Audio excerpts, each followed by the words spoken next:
আখিরাতে একমাত্র নাজাত পাওয়া যাবে দুইটা জিনিসের বদৌলতে। কয়টা? দুইটা জিনিসের মাধ্যমে শুধু আখিরাতে নাজাত পাওয়া যাবে। এছাড়া পৃথিবীর টাকা পয়সা বলেন, ক্ষমতা বলেন, শক্তি বলেন, বাহুবল বলেন, যশ খ্যাতি বলেন, কোনো কিছু দিয়েই আখিরাতে নাজাত পাওয়া যাবে না। শুধু দুইটা জিনিস যারা দুনিয়াতে কামাই করবে, এই দুইটা জিনিস তার মুক্তির জন্য উসিলা হতে পারে। কয়টা জিনিস? দুইটা। এক নাম্বার হলো ঈমান। এক নাম্বার কি বলেন? ঈমান। ঈমান যদি আনে, ঈমানের বদৌলতে মানুষ জাহান্নাম থেকে নাজাত পাবে, মুক্তি পাবে। আর দুই নাম্বার হলো আমল। বলেন দুই নাম্বার কি? আমল। তাহলে আখিরাতে নাজাত পাওয়া যাবে কয়টা জিনিসের মাধ্যমে? দুইটা। একটা হলো ঈমান, আর একটা কি? আমল। একটা ঈমান আর একটা আমল। আলহামদুলিল্লাহ, আমরা যারা মুসলমান আমরা সবাই ঈমানদার। কি আমরা ঈমানদার না? আমরা যারা মুসলমান আমরা সবাই কি ঈমানদার। আমরা সবাই আল্লাহকে বিশ্বাস করি, রাসূলকে বিশ্বাস করি, জান্নাত জাহান্নাম বিশ্বাস করি, আখিরাতকে বিশ্বাস করি, আসমানি কিতাব বিশ্বাস করি, ফেরেশতাদেরকে বিশ্বাস করি, ভালো মন্দ যা কিছু হয় আল্লাহর পক্ষ থেকে হয় বিশ্বাস করি।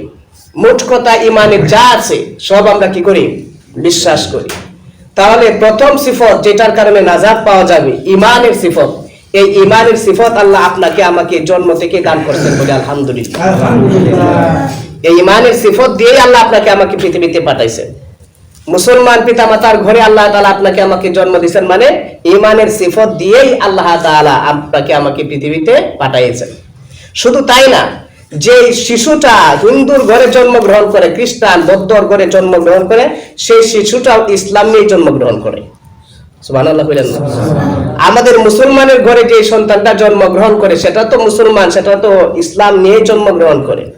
এমনকি যারা বিধর্মীদের যে ছোট বাচ্চাগুলো হয়, যে বাচ্চা হয়, সেই বাচ্চাটাও কিসের উপরে জন্মগ্রহণ করে? ইসলামের উপরে জন্মগ্রহণ করে।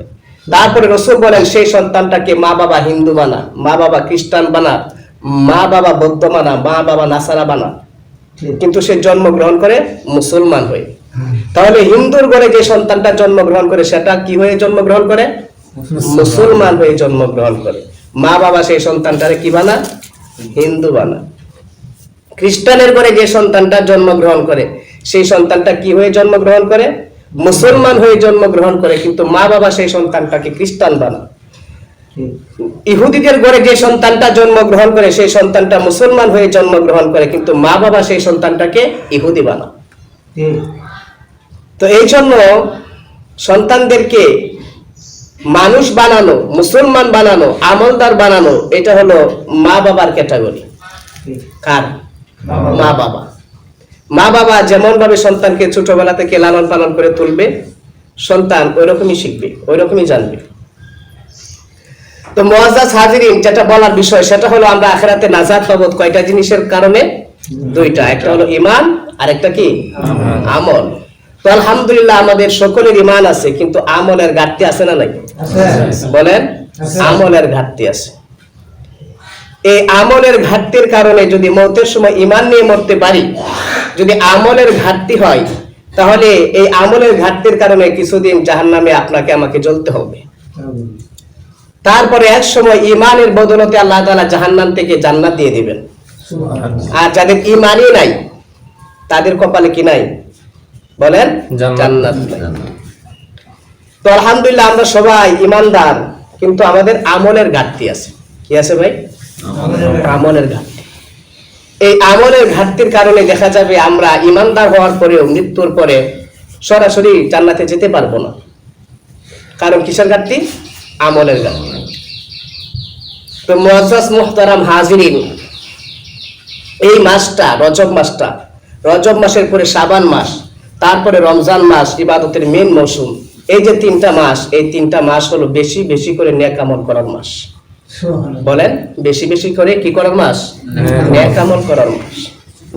এই জন্য মুআজ্জাজ হাজিরিন, অন্য মাসে আমরা যে পরিমাণ ইবাদত বন্দেগী করতাম, যে পরিমাণে জিকির আজকার করতাম, যে পরিমাণে দান খায়রাত করতাম, এই মাসগুলোতে আমরা আরেকটু বাড়ায় করবো ইনশাআল্লাহ।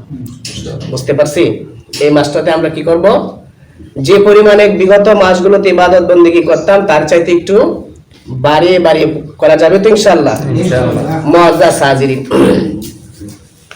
দেখেন, ঈমান আমাদের সকলের আছে, কিন্তু আমল